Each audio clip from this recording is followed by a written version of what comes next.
Welcome to the lecture on chapter 13, which deals with decoders and encoders. I first want to define what a bus is.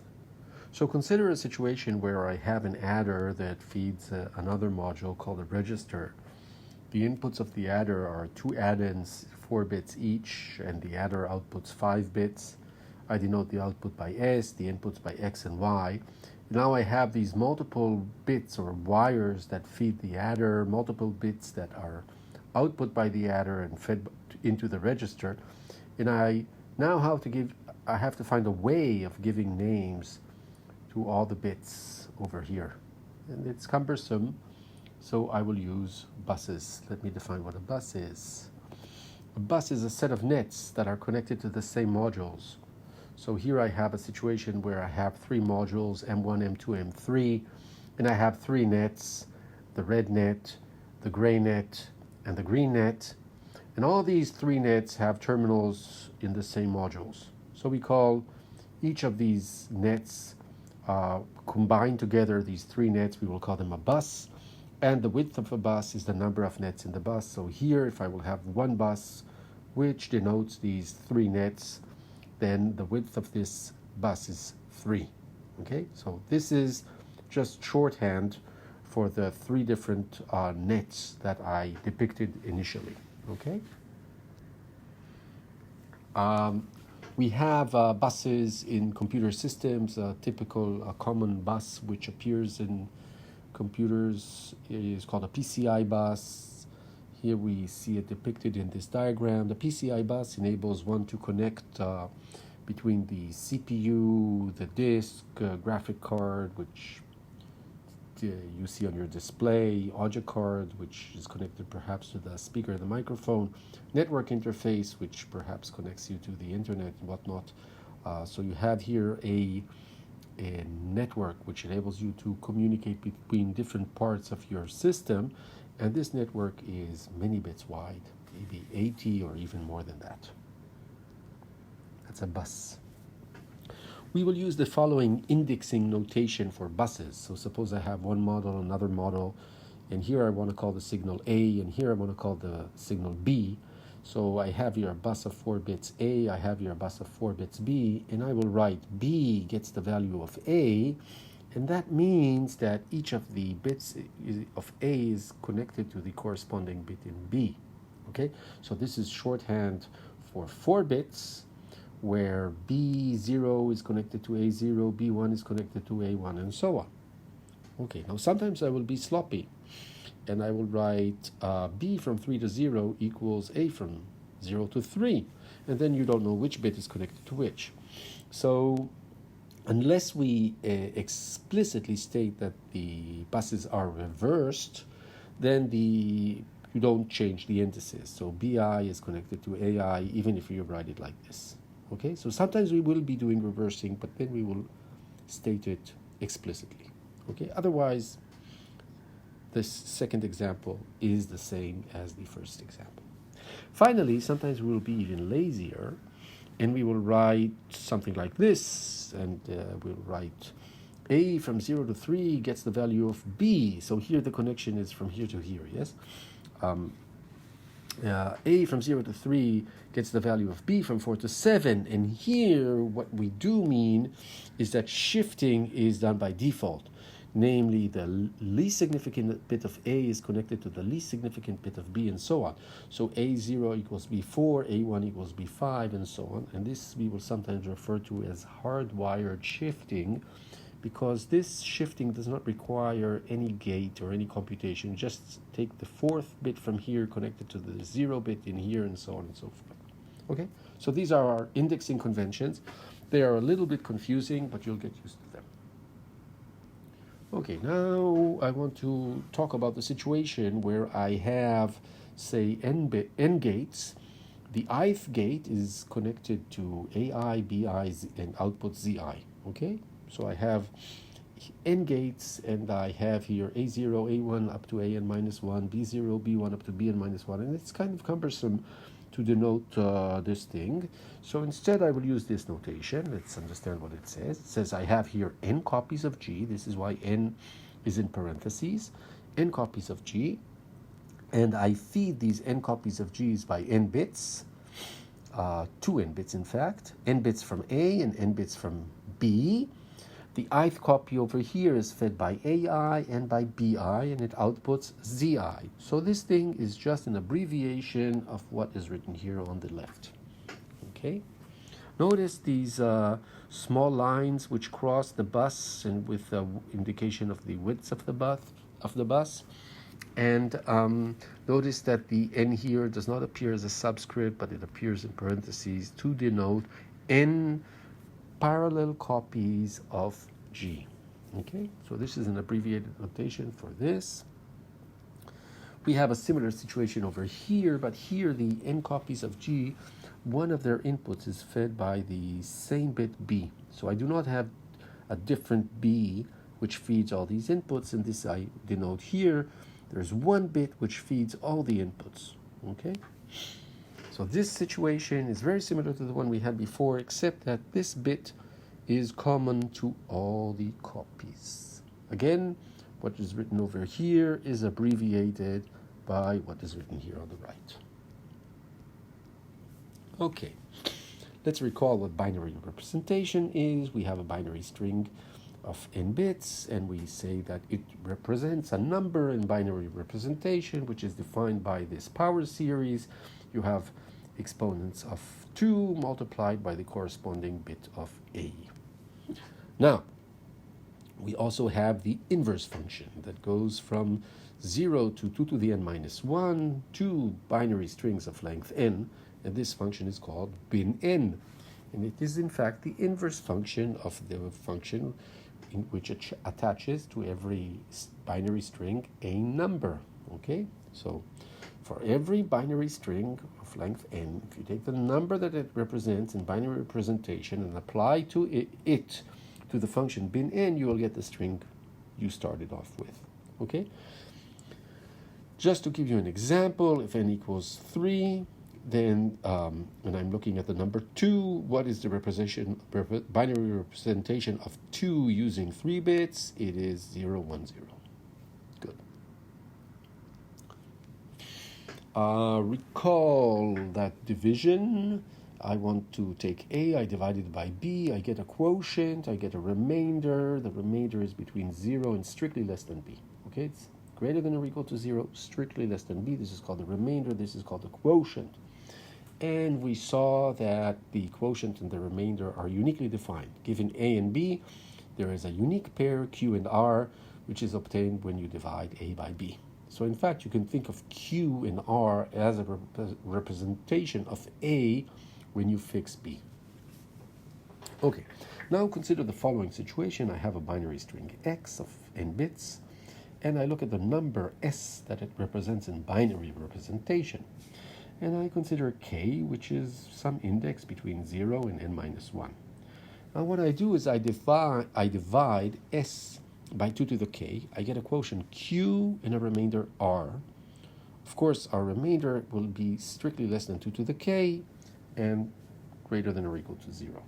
Okay, so I have Q and R, which are the quotient, and the remainder obtained by dividing S by 2 to the K, where S again is the number which is represented by X in binary representation.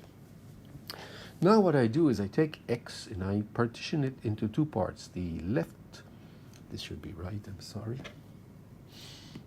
Let's fix this.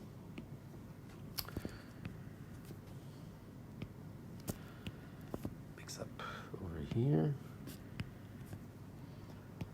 This should be right and this should be left. So the right part is the first k bits, the least significant k bits of X, and the left part is the remaining n minus k bits of X. Okay, so this is XL and this is XR. I claim that the quotient, recall that the quotient, this was the number I got when I divided S by 2 to the K. So this is the quotient. The quotient is represented by XL and the remainder is represented by XR. Okay, let's see an example. I want to divide by 2 to the 4. This is my X, so I divide it into XL and XR. this will be XR, and this will be XL. K was 4, so the number represented by X is equals the number represented by XL times 16 plus the number represented by XR. Okay, so I can very easily perform division by powers of 2 when my number is given as a binary string. Okay, very easy. XR will be the remainder, XL will be the quotient. Okay, I'll leave it as an exercise to formally prove this claim. Okay, now let's talk a little bit about binary multiplication. I have two binary strings of length L, and I want to compute their product. Okay, so how do I do multiplication? I do it in a similar way that you're used to and accustomed to in decimal notation. I compute all the partial products AI times BJ. So usually what we do is we write it as such a table. This is A, this is B, and then if the bit in position 0 of B is 0, then I just write a row of zeros. If the bit in position 1 of B is 1, then I copy A. Okay, so this is in fact a copy of A, and so on.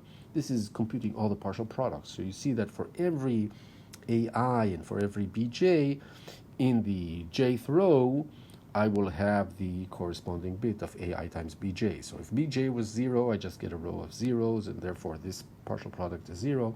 And if BJ is 1, I just get a copy of AI, and this is what you see in this row and in all these 3 rows. Then finally, what you need to do is you need to add these partial products. Good. So let's focus on the problem of computing the partial products.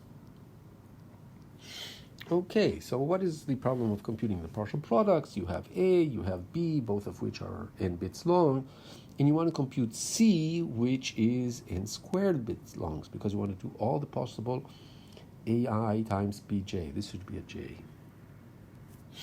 Okay? Good. So you want to compute all the partial products, so you will have n squared partial products. How do you do that?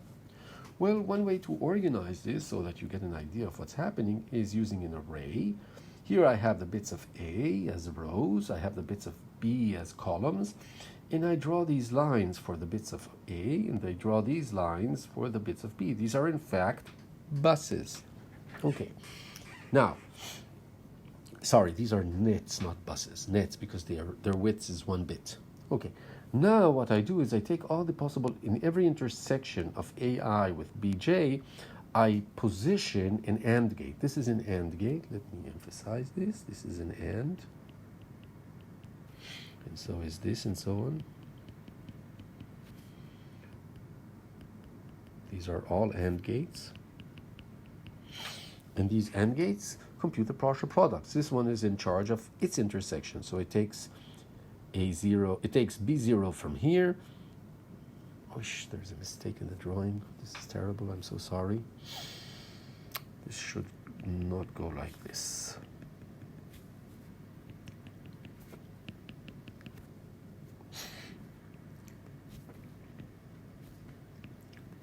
Sorry.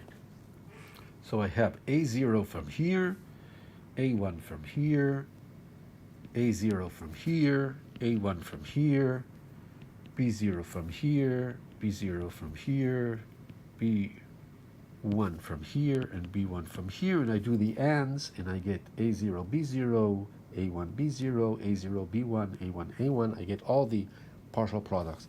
We refer to such a circuit as an n by n array of AND gates. The cost is of course quadratic, because this is the number of AND gates I have, and the delay is 1, because the path from an input to an output consists of just one gate in the middle. Okay. Now you may ask yourself, what is the lower bound? How many gates do I need in order to compute all the partial products, and what is the smallest delay I can get? I'll leave it as a question. Good. Now the first circuit, which is highly non-trivial, that I want to define, is called a decoder. A decoder of input length n is a combinational circuit specified as follows. Its input is x, which is n bits long. Its output is y, which is 2 to the n bits long. Okay, so we have a short input and a very long output in a decoder. The functionality is that the ith bit of y should equal 1 if and only if x represents in binary representation the number I. Okay? If x does not represent I, then yi should be 0. Now notice that the number of outputs of a decoder is exponential in the number of inputs. Okay, also note that exactly one bit of the output y is set to 1. Okay, only one of the bits of y will equal 1, all the rest will be zeros.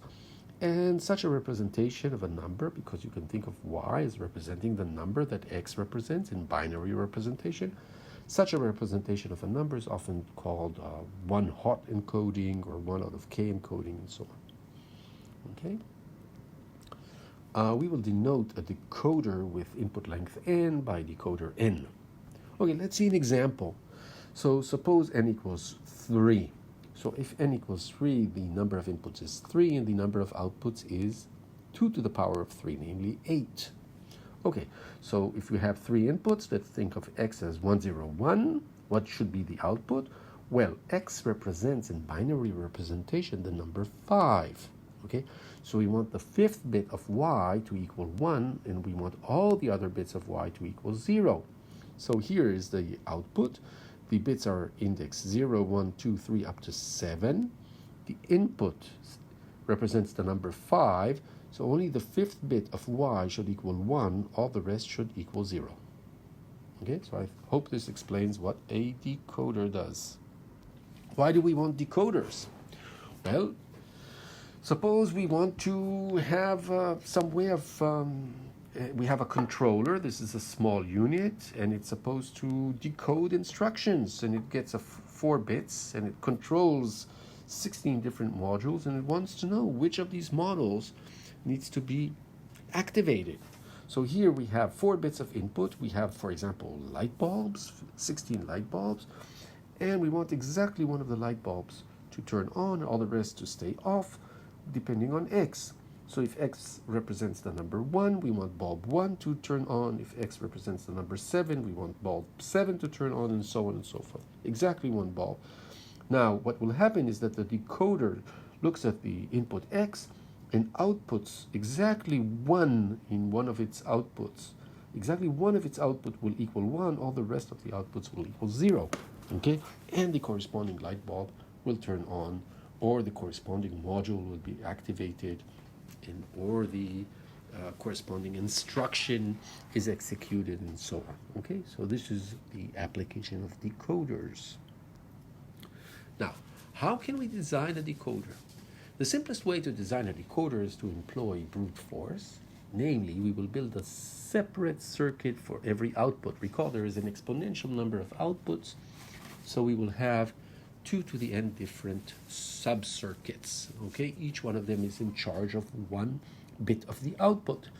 Now, the circuit which outputs yi will simply be a product of n literals. Okay, so let's look at fix an I. Look at its binary representation. This is a string. V is a string. V is a string of length n, and it represents in binary representation the number I. Okay, so just to make sure everybody understands what's happening, let's say that the number represented by V in binary representation is I. This is exactly what we wrote over here. Just we wrote it using the inverse function, yeah? Okay, now we define the minterm P of V to be the product of these literals, where the jth literal is xj if vj is 1 and not xj if vj is 0. We recall this notation from our chapter on the sum of products. Now, we want to, so notice that in fact, now I have to tell you what will be my output. So my output y of I, notice that I is the number represented by V. My output is y of I, or y of the number represented by V, will be the AND of these literals, namely the value of this product. And I claim that yi is indeed 1 if and only if the input x represents the number I in binary representation. Okay, so let's see an example. N equals 3, x equals 1, 0, 1. Okay? So now let's consider the following i's. The first I will consider is 4, and the second I will consider is 5, right? Now recall that the number that is represented by x in binary representation is 5. So this 5 is the same as this 5, of course. Okay, so what do we want y4 to equal? We want y4 to equal 0 because 4 does not equal 5, right? So let's check that this is indeed the case. What is the min term that corresponds to v, which represents 4 in binary representation? It is x2 and not x1 and not x0. Now, I look at my input. My input is 1, 0, 1. So x2 is 1, not x1 is 1, not x0 is 0. And the end of these 3 bits is 0, and y4 equals 0 as required. Now let's look at v equals 1, 0, 1. P of v is x2 and not x1 and x0. Okay, so this is my product that corresponds to v. Good. Now let's see. X is 1, 0, 1. So x2 is 1. Not x1 is 1. x0 is 1. The end of these 3 bits is 1. Therefore, y5 equals 1. And we have the correct output in y5 and in y4. And you can check other v's if you're interested. Okay, now I want to prove that this is indeed the case. That yi equals 1 if and only if x represents I in binary representation. This is the definition of an encoder. Okay, this is what the encoder should do. So fix your input x, and we know that yi will be 1 if and only if the AND of the n literals that correspond to v is 1, where v is the binary representation of I. Okay? Now, this AND will equal 1 if and only if the product P of v is satisfied by the truth assignment that corresponds to x. This we know from our chapter on the sum of products representation. But when is the product P of v satisfied by the truth assignment that corresponds to x? If and only if x equals v. Otherwise, it's not satisfied. Okay, so we know that this event, that the truth assignment that corresponds to x satisfies P of v, occurs if and only if v equals x. Okay, so this is true if and only if the number represented by v equals the number represented by x, all in binary representation. And recall that the number represented by v in binary representation is I. So we have I equals the number represented by x, and this is what we wanted to prove, and that completes the proof. Okay, so we know that this brute force encoder works correctly. Let's try to analyze its cost and its delay. So we will have n inverters to compute the negations of all the inputs, and we will use a separate AND tree for every output y, and the delay of every such output y is the delay perhaps of an inverter plus the delay of the AND tree, and this is of course O of log n. The cost of the brute force design, well, we have 2 to the n different trees. Each tree has a linear cost, so the total cost is big theta of n times 2 to the n. Now, you may think that this design is wasteful. Why is it wasteful? Well, consider the case where I have 2 inputs. One is all zeros, and the other one is all zeros except for the least significant bit being 1. Okay? So how did I compute this y? I computed this y by doing the AND of all the negations of the inputs. And how did I compute the second y?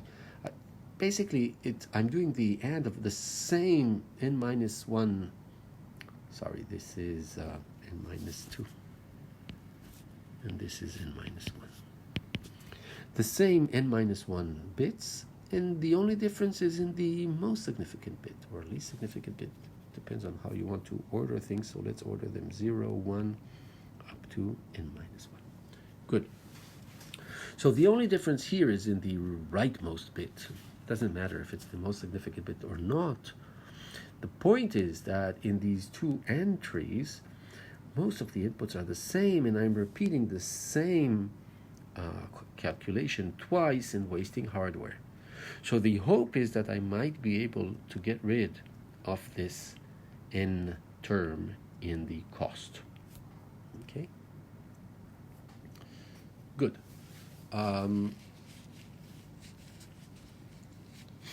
Let's try to design a better decoder. This design is recursive. The base case for n equals 1 is very simple. y0 is the negation of x0, and y1 simply equals x0. I'll leave it as an exercise to verify that this is indeed a correct design for a decoder for n equals 1. Now, I want to describe the reduction rule for a decoder of n bits. And I will apply this reduction rule assuming that I already know how to design decoders with input length which is less than n. And now I'm left with the task of designing a decoder with input length which equals n. Okay, so here's the description of the design. I take my x, my input x, and I partition it. This is my x. And I partition it to two parts, XR and XL, the left side and the right side. XR is of length k, so it has bit positions 0 to k minus 1 from x, and XL will be the bit positions from k to n minus 1. So you already recall that if I divide x by 2 to the k, then x equals x left times 2 to the k plus xr. This we already showed that this will be the quotient and this will be the remainder when you divide the number represented by x by 2 to the k. Good.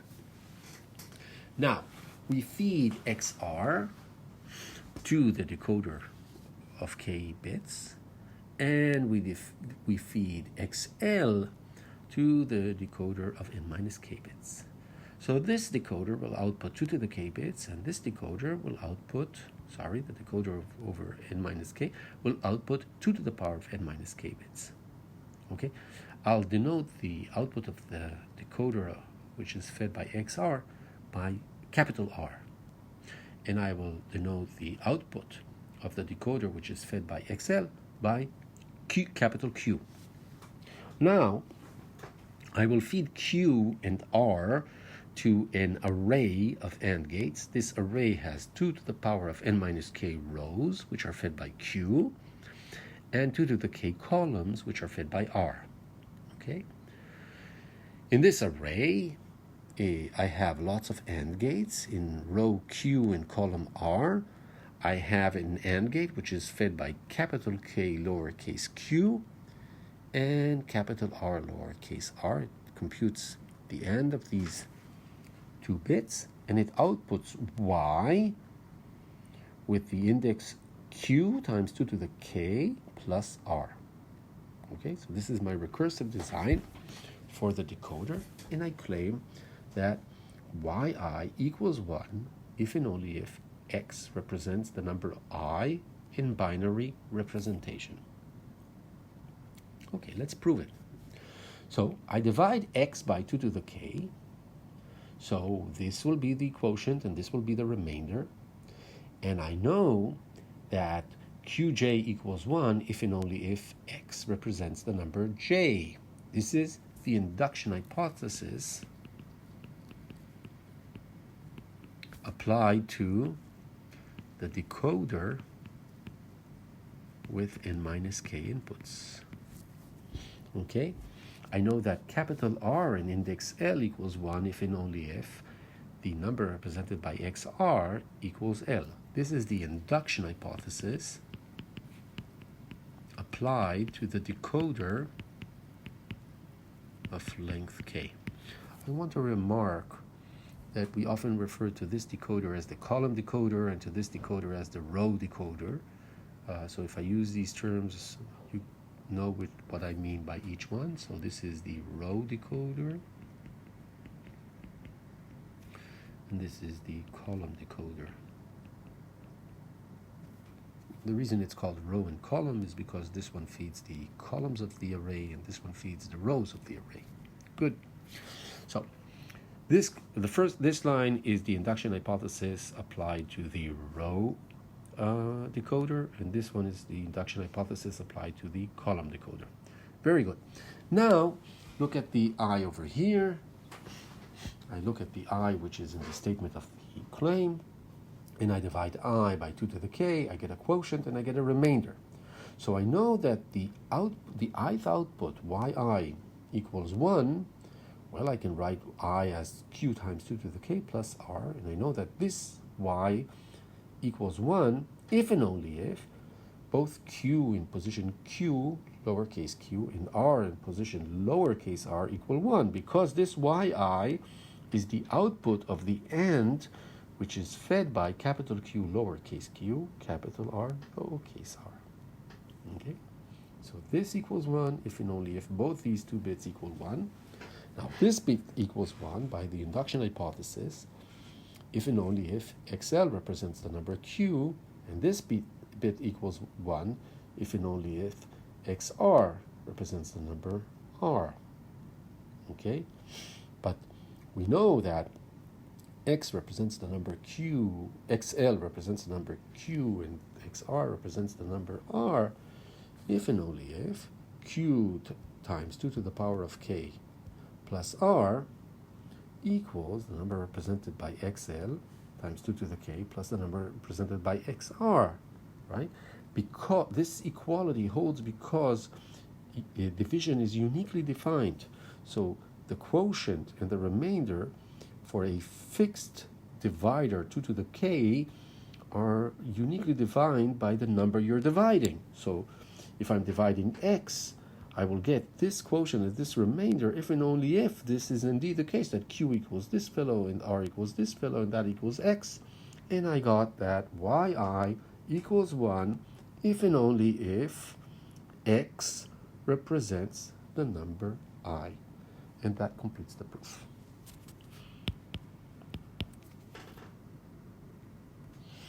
Okay, now let's do a cost analysis of our decoder. Okay, our decoder satisfies the following recurrence. For n equals 1, we have a single inverter. If n is greater than 1, we partition the task into 2 decoders, one of size k, the other one of size n minus k. And then we had an array of AND gates, and the number of AND gates in the array is 2 to the n. Okay, let's see this in the design again. The design for n consists of a decoder of size k, with k inputs, a decoder with n minus k inputs, and an array that has 2 to the k times 2 to the power of n minus k, so that's a total of 2 to the n AND gates. Good. So the cost satisfies this recurrence. Okay. Okay, so ignoring let's assume that the inverter and the AND gate have unit costs, so I can write the recurrence like this to simplify things. And clearly now I notice that C of n cannot be smaller than 2 to the n, so it's big omega of 2 to the n, regardless of your choice of k. Now, let's assume that k is roughly n over 2. We claim that under this assumption, the cost is big O of 2 to the n. Okay? Which means that we saved the extra factor of n that we had in our brute force design. Let's see that this is indeed the case, that this recurrence, the solution for this recurrence is big O of 2 to the n. So I'll prove that Cn is bounded by 2 times 2 to the n by complete induction on n. I'll leave the induction basis for n equals 1, 2, 3 as an exercise, and let's look at the induction step for n which is greater than or equal to 4.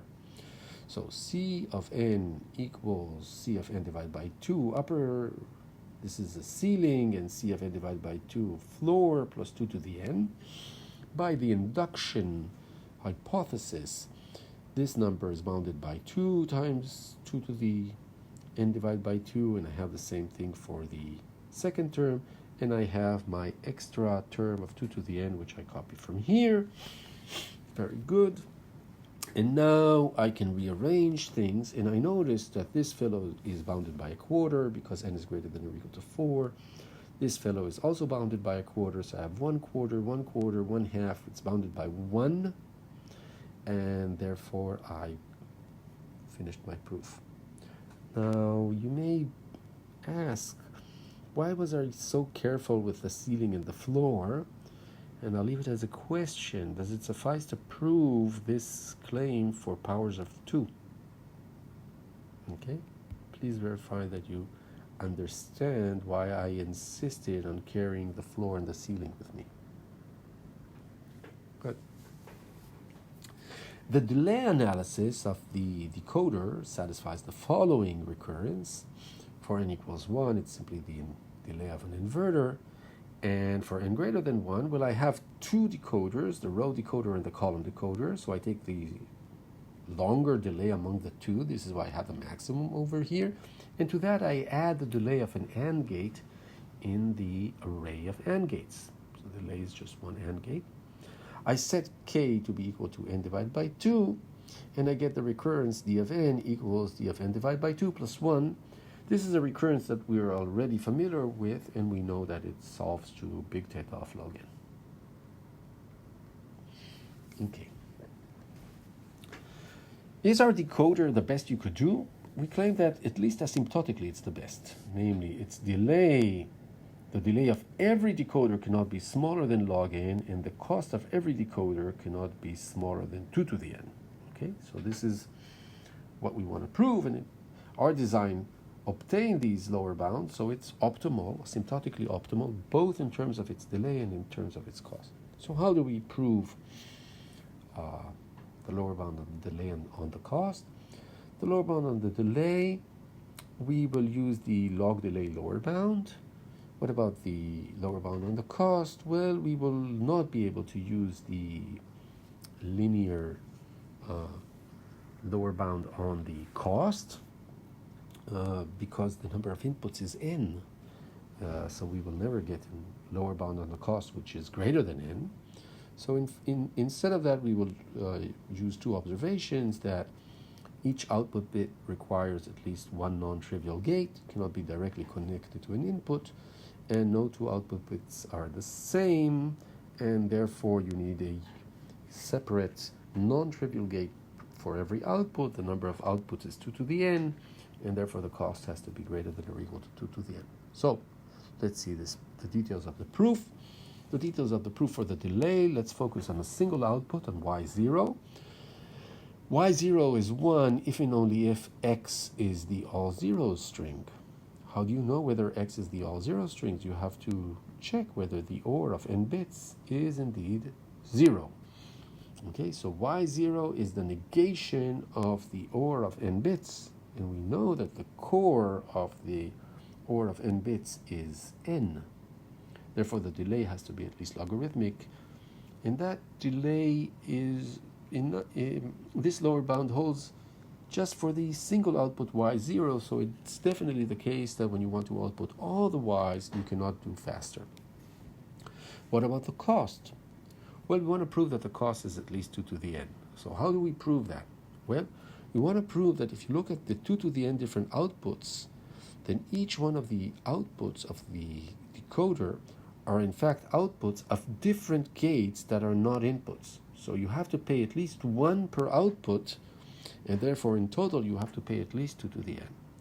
So what would be the case in which the outputs are not different, outputs of different gates? Well, you'd have 2 cases. The first case is that you have, say, y7 and y13 are the output of the same gate. That means that they're always equal. But that is not true, because for every 2 indices I and j, there exists an input such that yi does not equal yj, right? I'll leave that as an exercise to show that.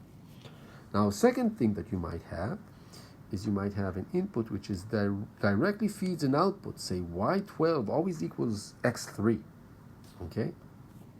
So this is not true either, because for every I and every j, there exists an input x. such that yi does not equal xj. So connecting y12 to x3 would not be a good idea, because there is an input of all the n bits such that y12 will not equal x3. Say x3 will be 0 and y12 will be 1. Okay? So they cannot be directly connected to inputs. You need non-trivial gates. These are gates whose cost is at least 1.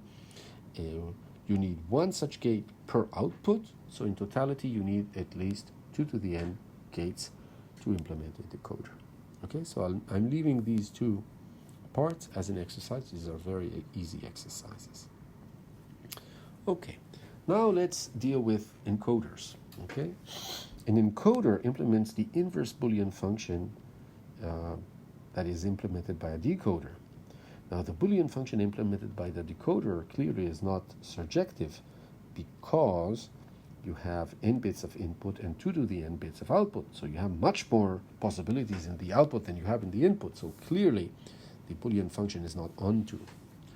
Yeah, so you look at the range of the Boolean function implemented by the decoder. It's simply the set of all binary vectors that have exactly one bit which equals 1 in them, right?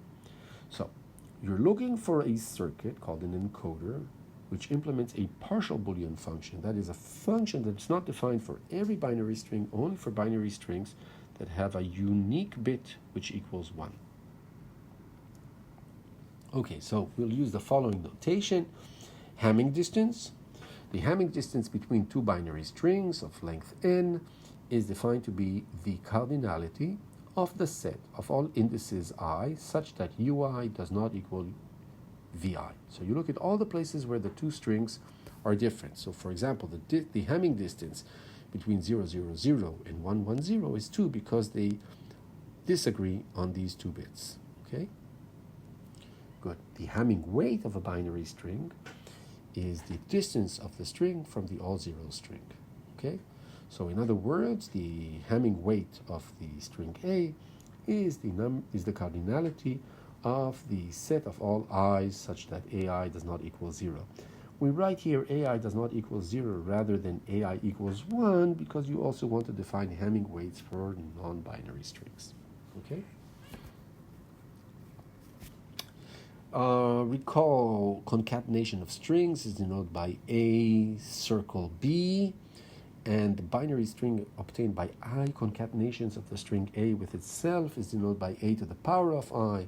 So for example, if A is 0, 1 and B is 1, 0, the concatenation of A and B is 0, 1, 1, 0. If A is 1, I is 5, then A to the power of I is the string of 5 ones. If A is 0, 1, I is 3, A to the power of I is 0, 1, 0, 1, 0, 1, and the all zeros string of length n is denoted by 0 to the power of n. Let's define the encoder function. We're ready to define it.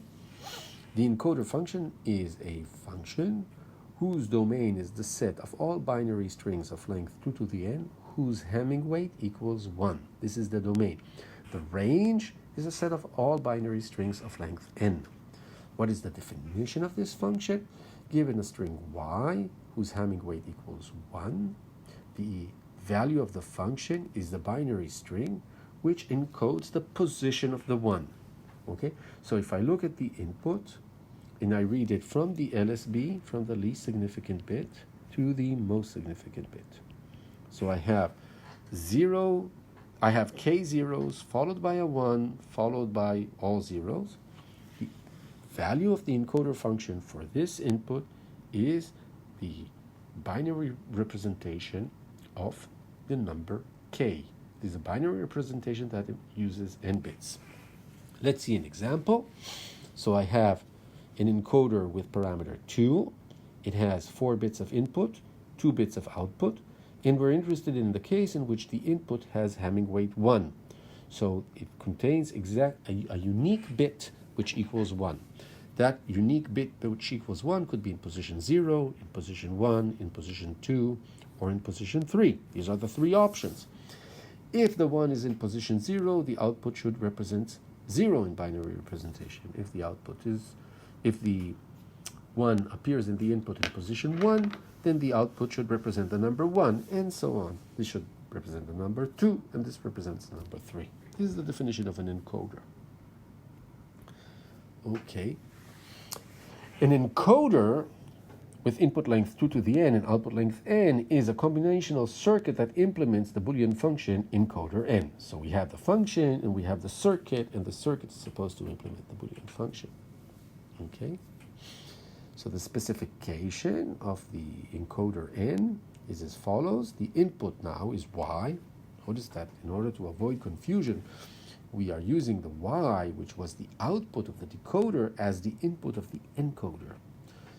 So the input is y of length 2 to the power of n, the output is x of length n, and the functionality is defined as follows. If the input has Hamming weight 1, we look at the position in which this one appears. We denote it by I, so yi equals 1. All the rest of the bits of y are, of course, zeros. In this case, x should satisfy. X represents the number I in binary representation. Okay? In other words, if I apply the encoder n function to y, I get the value x. Now, I want to make a few remarks about decoders. The functionality of the encoder is not specified for all inputs y, only those which have Hamming weight 1. Since the encoder is a combinational circuit, it implements a Boolean function. Yeah, so if you look at this encoder with parameter 3, it means that the number of bits of the input is 8 and it outputs 3 bits. And what happens if you input a binary string which does not have Hamming weight 1? It has multiple ones in the input. What should be the output? Well, the output is just not specified in this case. Okay? But this is supposed to be a combinational circuit, and by the simulation theorem, we know that it implements a Boolean function. So it must output something, either a 0 or a 1. Okay? So it always outputs a digital output. If the input is digital, we just don't know exactly what that output will be. It's not specified. Okay? Now, if you take two encoders, one person implements one encoder, another person implements another encoder, all we require is that they agree on the inputs whose Hamming weight equals 1. If you feed them with such a strange input, we don't really care what the output is. It will be, of course, a digital output, a 0-1 output, but it's unspecified. Okay? Now, the decoder always outputs a y whose Hamming weight is 1, and therefore the encoder implements the inverse function of the decoder. Okay, let's think of a brute force implementation of an encoder. So recall that bin n of I is the string that represents the number I in binary representation using n bits. And if I put here the square brackets j, I mean the jth bit of this binary string.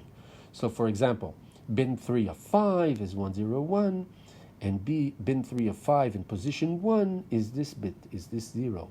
So it equals 0. Now let's define the set aj to be the set of all i's between 0 and 2 to the n minus 1, such that in the binary representation of I using n bits, the jth bit equals 1. This is a very complicated definition, and the reason that this definition is useful is that if the Hamming weight of y is 1, then the output of the encoder in position j should be the OR of all the bits yi where I is in aj. Okay? This is what we want to prove. Let's see an example so that we understand what we're talking about. Here n equals 2. I'm interested in an encoder with parameter 2. The number of inputs is 2 to the 2. That means 4. The number of outputs is 2. Y, the input consists of 4 bits. The output consists of 2 bits. The input has Hamming weight 1. So it could be one of these 4 strings. Notice this is position 0, 1, 2, 3. This is my input y, one of 4 possibilities of inputs. And the output, recall, should tell me what is the index of the 1. So here the index of the 1 is 0, sorry. So the output should be 0, 0. Here the index of the 1 is 1. The output should be 0, 1, and so on and so forth. Okay? A0 is the set of all indices I between 0 and 3, such that the binary representation of I in position 0 is 1. Okay? So what is the binary representation of 0? It's 0, 0. So in position 0, the binary representation does not have a 1. It has a 0. So 0 is not in A0. What about 1? The binary representation of 1 is 0, 1. In position 0, it has a 1. So 1 does belong to A0. 2, this is its binary representation. In position 0, it has a 0. So 2 does not belong to A0. And 3 is all 1. So clearly in position 0, its binary representation is 1. Therefore, 3 belongs to A0. So A0 consists of 1 and 3. And in fact, I'll give you a hint that A0 just contains all the i's where I is odd. Okay, in general, for a general n. Okay, what about A1? A1 is all the i's between 0 and 3, such that the binary representation of I in position 1 is 1. So let's look at all the possibilities. 0, 1, 2, and 3. This is the binary representations of 0, 1, 2, and 3. We see that in position 1 you have a 1 only if you're in one of these two cases. This corresponds to a 2, this corresponds to a 3. So we know that A1 is the set that consists of 2 and 3. Now, if we follow our rule, x0 is the OR of all the yi's where I is in A0. So x0 is y1 or y3. And x1 is the OR of all the yi's where I belongs to A1. A1 consists of 2 and 3. So we have here y2 or y3.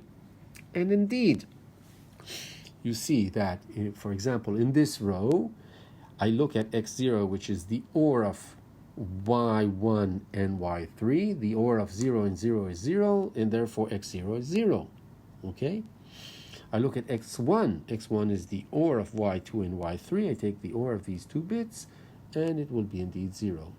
And you can see that these equations define x0 and x1 correctly, because x0 is supposed to be 1 only if the 1 appears in an odd position, that is 1 or 3. So this is the 1 and the 3 you see here. And x1 should be 1 if and only if the 1 in y appears in a position whose index is at least 2. So there are two possibilities, y2 and y3. This is what you see over here. Okay? So we want to prove that if the weight of y is 1, and xj is taken to be the OR of all the bits yi, where I belongs to the set aj, then the bit which equals 1 in y is indeed in the index which is represented by x in binary representation. And that means that our encoder is correct. Okay, this would be the brute force encoder. Good, so let's prove it. Let L denote the unique index for which y of L equals 1. We know that the Hamming weight of y is 1. There is such a unique index such that y of L equals 1. This is the index. And we consider two cases, either L is 0 or L is not 0. If L is 0, then we know that for every j, 0 is not in aj, because the binary representation of 0 does not have any 1s. That means that when I take x to be the OR of all the yi's, x will be 0 to the n. And indeed, y in position 0 is 1, because we assume that L is 0. Okay, so we get the right thing. Second case, L is positive. Well, if L is positive, the only way that xj is 1 is if L is in aj, because that's the only way you'll get a 1 over here, that the yl will participate in the OR. So you need L to be a member of aj. But L is a member of aj by definition if and only if the binary representation of L in position j equals 1. Okay.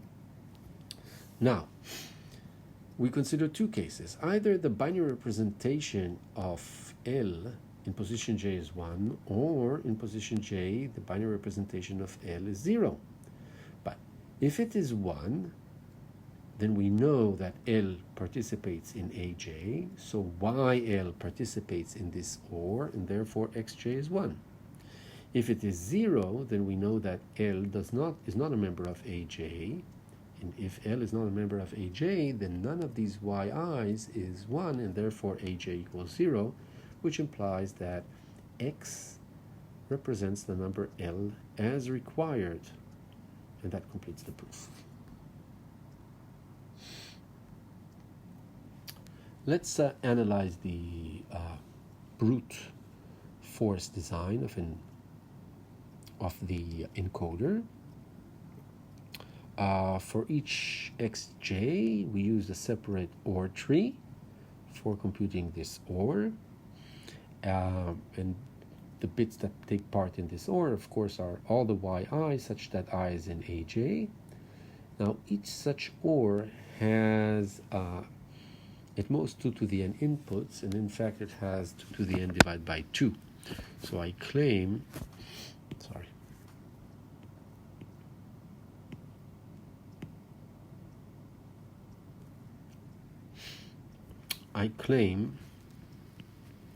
that the cardinality of AJ is 2 to the n divided by 2 for every j. I'll leave it as an exercise to prove this. Good. So each such OR tree has at most 2 to the n inputs. In fact, it will have 2 to the n divided by 2 inputs. The cost of each such OR tree is O of 2 to the n. The total cost, because I have n different OR trees, is n times 2 to the n. And the delay of each OR tree is logarithmic in the number of inputs, so it will be O of n. Okay, so we have a delay which is O of n, and a cost which is O of n times 2 to the n, and in fact it is big theta. Okay, in fact, big theta of n times 2 to the n because of this claim. Question is, can we do better? Okay. We will prove that even the first output of the encoder has of any encoder. You take a combinational circuit and you look at any encoder, then the graphical cone of that, I want to emphasize that it is graphical. Then the graphical cone of the first output in any encoder is at least big omega of 2 to the n. That means that if you have an encoder C, its cost will be big omega of 2 to the n, and its delay will be linear. Now, the cost that we got in our brute force design had an extra term of n, so we want to get rid of that extra term. This is what I want to discuss now. So we see that the brute force design is not that far off from the lower bound. The question is whether we can achieve the lower bound. Let's try. The first design I want to show is a recursive design, which I call Encoder Prime. Encoder Prime is a recursive design. For n equals 1, I simply take x0 to be y1. I'll leave it as an exercise to see that this is indeed an encoder. And now let's apply the reduction step. We take the input y, we partition it to the left side and the right side as before. Here the partitioning takes place exactly in the middle. So both YL and YR are of length 2 to the power of n divided by 2. Okay. I will feed YL to an encoder with parameter n-1 and YR to an encoder with parameter n-1. Again, I call this encoder Encoder Prime. And what I notice is that if Y has amic weight 1, then either YL or YR is all zeros. And that is a problem because I don't know what an encoder outputs when it's input in all zeros input. So what do I do? Okay, so let's augment the definition of an encoder so that its domain also includes the all zero string. So up to now we only consider the case in which the input has Hamming weight 1. Let's also consider the case in which the input has Hamming weight 0. And let's define the output of an encoder when given input which is all zeros to be 0 to the n. So this definition is not part of the definition of an encoder, but it will help us in designing an encoder. Okay? And in fact, the base case of our recursion has the property that if the input is all zeros, then so is the output. Okay? So our induction basis already holds. Now let's see the reduction rule for designing Encoder Prime with parameter n.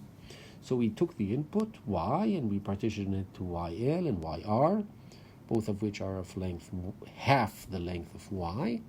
We feed each one of them to an encoder prime with parameter n minus 1. And we feed yl also into an OR tree with 2 to the power of n minus 1 inputs. And the output of this OR tree we denote by xn minus 1. We take these two encoders, they have outputs. We denote the output of the encoder which is fed by yr, we denote it by a. The output of the encoder which is fed by yl, we denote by b. Both a and b are n minus 1 bits long. We take a and b, we feed them to a row of OR gates. So this is the notation that we saw before, where AI and BI are fed into the ith OR gate, which outputs XI. This is our circuit. Now we want to understand how it works, and we want to understand why it's correct, and then we want to understand what its cost is and what its delay is. Okay, so the stages that you should follow in understanding the circuit is how it works,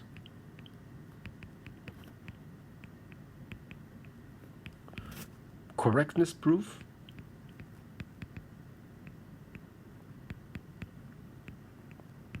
and then you want to have analysis of cost and delay. And then you want to compare it with the lower bound.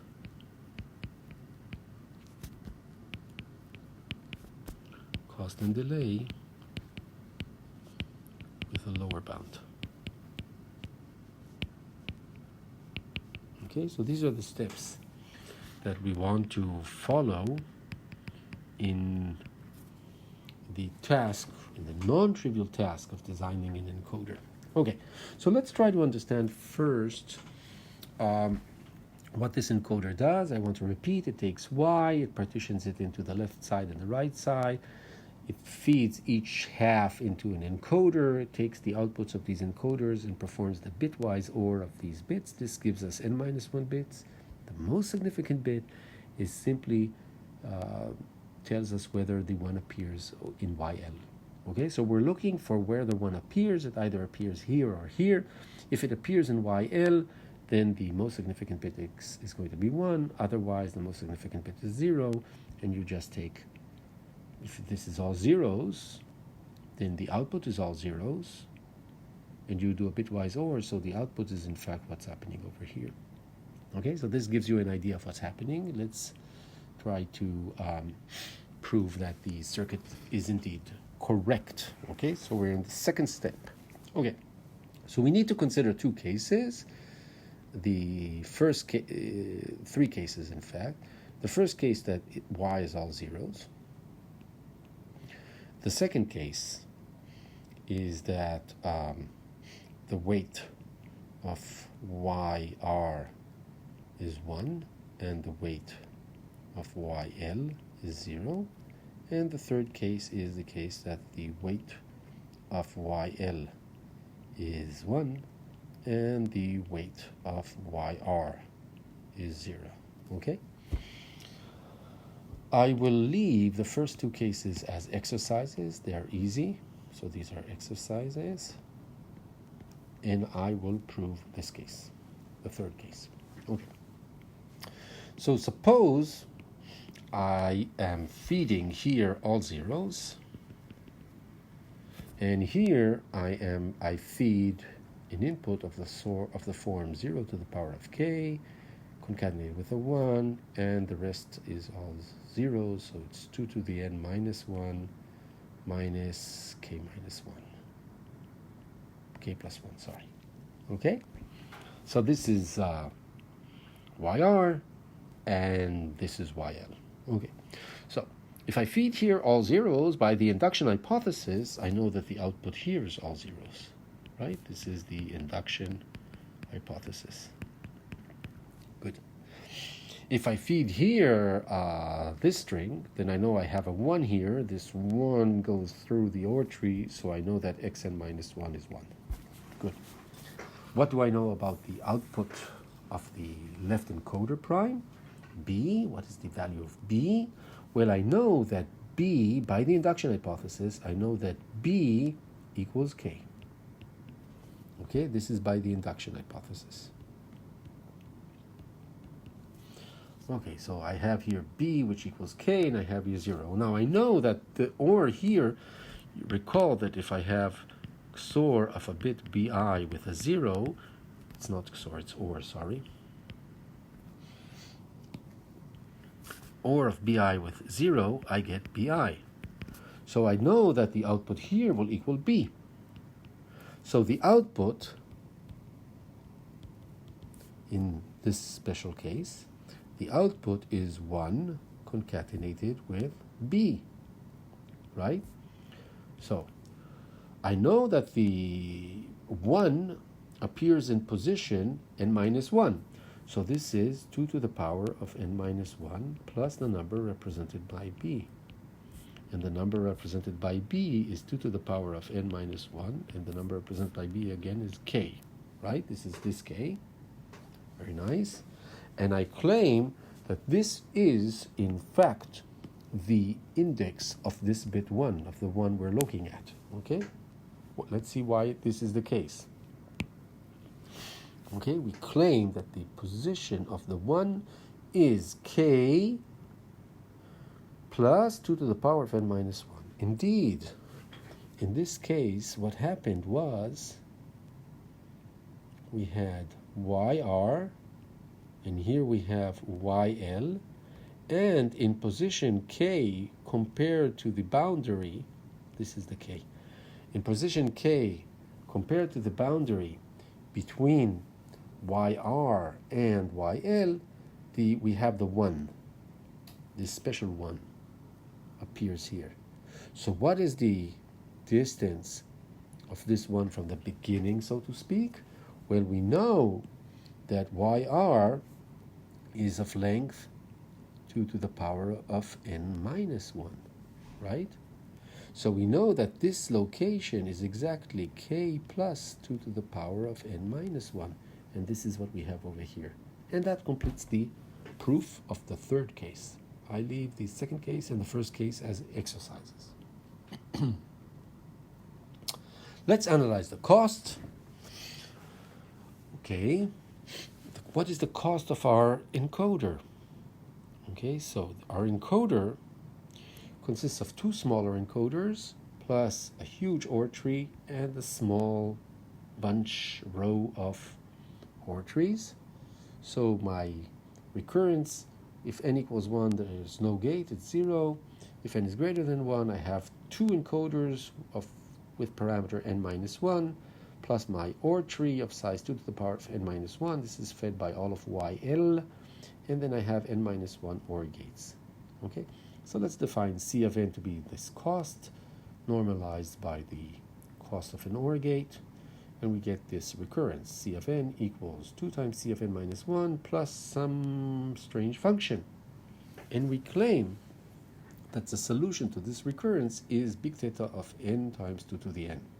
Okay, so before we prove this claim, this is somewhat of a disappointment because asymptotically speaking, the cost of the circuit we worked so hard on to design equals the cost of the brute force design. So we didn't make much progress here. Okay? But before we try to improve the situation, let's try to solve or prove this claim. And indeed, we already did that on our chapter on recurrence equations. So we want to solve this recurrence. And the way we did it is we applied substitution. We defined f of 2 to the power of n to be c of n. And then we substitute f of n for c of n in this recurrence. And we get that f of 2 to the power of n equals 2 times f of 2 to the power of n minus 1 plus this 2 to the power of n term, right? And this is a recurrence number 2 in our chapter. So we know that the solution to this recurrence is 2 to the power of n times log of 2 to the power of n. Log of 2 to the power of n is just n. Okay, so we know that the solution to f of 2 to the power of n is big theta of 2 to the power of n times n. Therefore, c of n equals the same thing, and that completes the proof. Okay, so now our goal is to reduce the cost. For the purpose of reducing the cost of our encoder, we noticed the following equality. This is a very hard to read equality, so I drew this depiction. So we claim here that if the weight of 1 is at most, the Hamming weight of y is at most 1, namely either y is an all zero string or it contains a unique bit that equals 1, then the following two things are equal. Let's see, what is the first thing on the left-hand side? On the left-hand side, we take YL and YR. We perform a bitwise OR of the bits. This is what you have over here. You can see here in the depiction. And the outcome of the OR is input into an encoder with, this should be n minus 1, not 2 to the n minus 1, just n minus 1. Let's fix it. N minus 1. Okay, good. You notice here that I wrote the bus widths to make it easier to read. What about the right-hand side? The right-hand side says you take YL, you feed it into an encoder. You take YR, you feed it into an encoder. And you take the outcomes of these two encoders and you perform bitwise OR over them. Okay? And the claim is that the left-hand side equals the right-hand side. So let's try to understand why this is the case. Of course, we are interested in the case in which the Hamming weight of y is less than or equal to 1. And as before, you need to consider three cases. Either the weight of y is 0, or the weight of YR is 0, and the weight of YL is 1, or the weight of YR is 1, and the weight of YL is 0. As before, we'll leave the two first cases as exercises. So these are exercises. Let's prove the third case. Okay? So YR contains a 1 somewhere. YL is all zeros. So if I feed here all zeros, and here I feed 0 to the power of k, 1, and 0 to the power of 2 to the n minus 1 minus k minus 1. Good.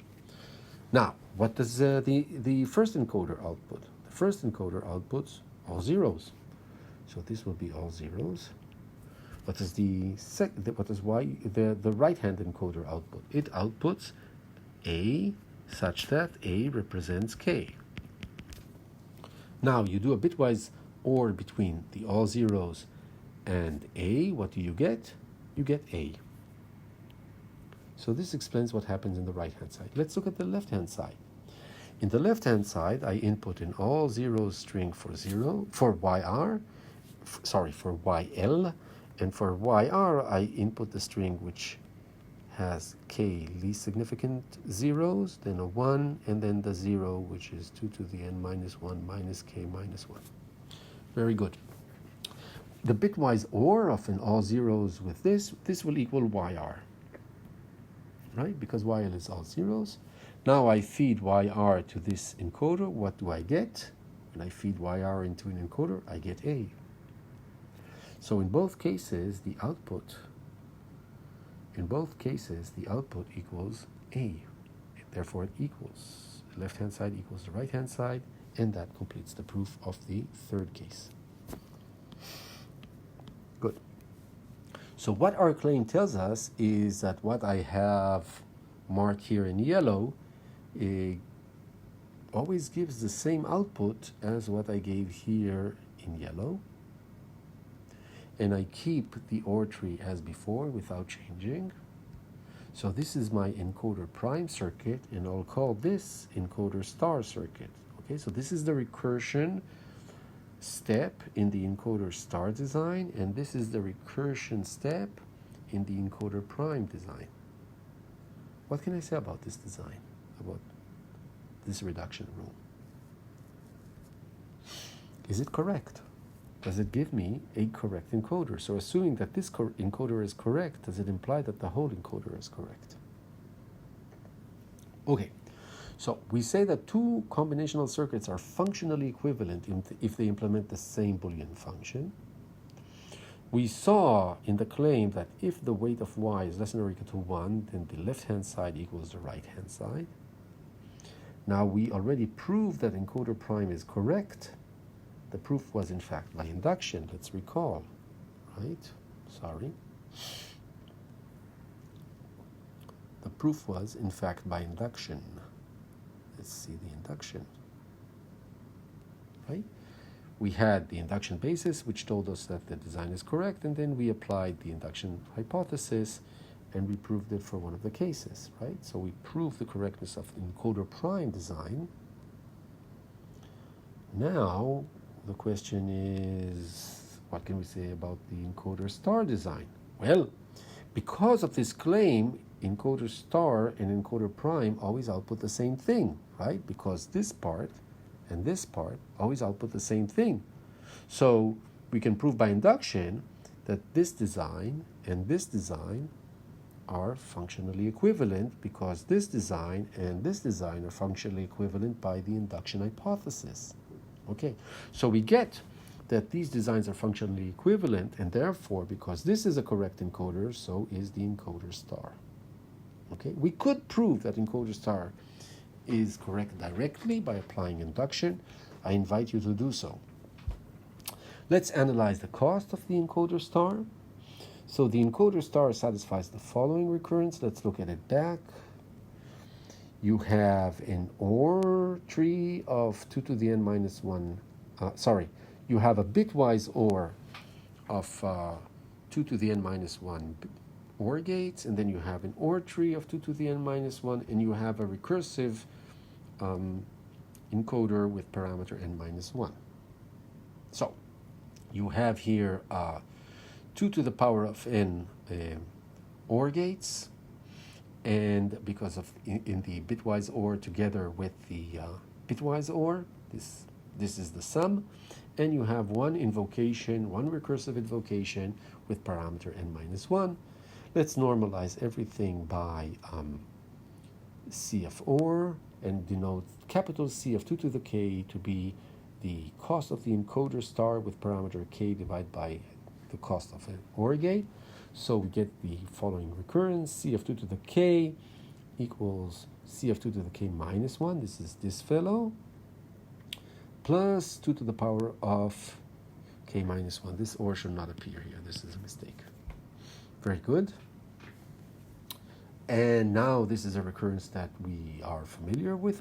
It looks like f of n equals f of n divided by 2 plus big theta of n. And we know the solution, that f of n is big theta of n. So we know that C of 2 to the k is big theta of 2 to the k. And therefore we conclude that the cost of the encoder star with parameter n is big theta of 2 to the n times the cost of an OR. And we got rid of the n term in the cost. Okay, so we're very happy. Encoder star has a reduced cost. Let's do the delay analysis. When we look at the delay analysis, then it's a little bit strange because we have two paths. One goes through the bitwise OR in the recursive call of the encoder, and the second one goes through an OR tree. So our delay will be the maximum of these two paths, the OR tree and the recursive call to the encoder plus an OR gate. Now the delay of an OR tree we already know is logarithmic in the number of inputs, so it's n minus 1 OR gates. And so we can guess that this is the solution, and then we see that this solution indeed satisfies what we need, because d of n, which equals d of n minus 1 plus 1, this is what we have here, d of n minus 1 plus 1. This is what we wrote here. Indeed has the same solution, d of n equals n minus 1. So both sides of the max have the same delay, and they solve to n minus 1. This should be actually n minus 1. N minus 1 times the delay of an OR gate. Okay, so I want to emphasize again here, I have here a maximum of two things. So I solve first this part and then this part, and I'm lucky because I get the same solution for both of them, and therefore I was able to solve this recurrence equation. Good. Now we want to prove lower bounds. We look at a circuit which implements an encoder with input length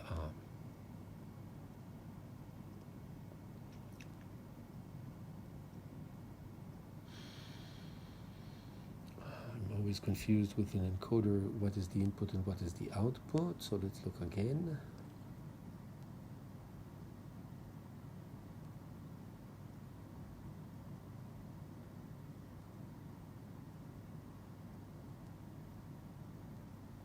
Yep.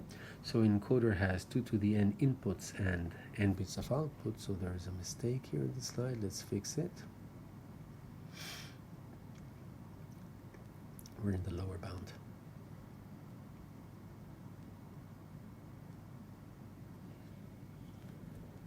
So this should be output length. Every encoder of output length n has the property that its delay has to be at least linear, and its cost has to be at least 2 to the power of n.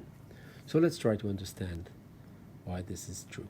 Okay, so let's consider the output x0.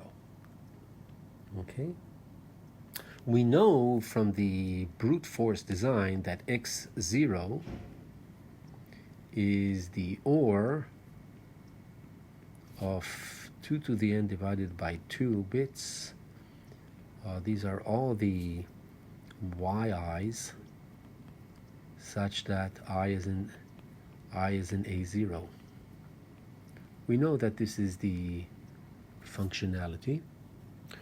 Now we know that A0 is simply all the A0 is all the i's which are odd, all the odd i's.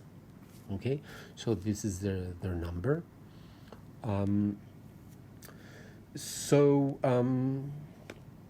We could, by simply looking at x0, we could say, oh, well, huge cone, right? But this proof fails because the input is not a general input. The input is an input whose Hamming weight is 1. So you cannot apply the simple claim that the cone of x0 is big, and therefore the delay and the cost have to satisfy some inequalities, because the input is restricted. Okay, so cone considerations are tricky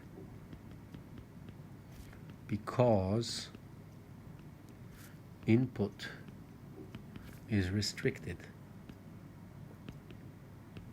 I'll get to this point again later. So again, let's look at x0, and let's look at our circuit G, which presumably tries to implement an encoder.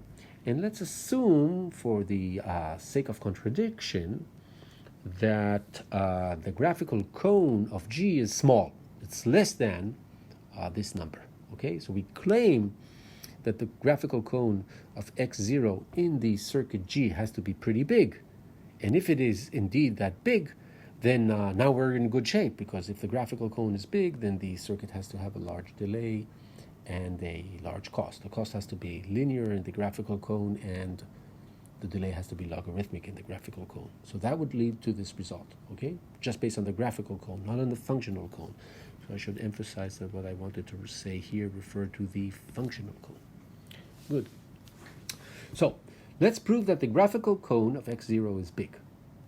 And the way we will prove it is by contradiction. So let's assume that it is small. It is less than half the inputs.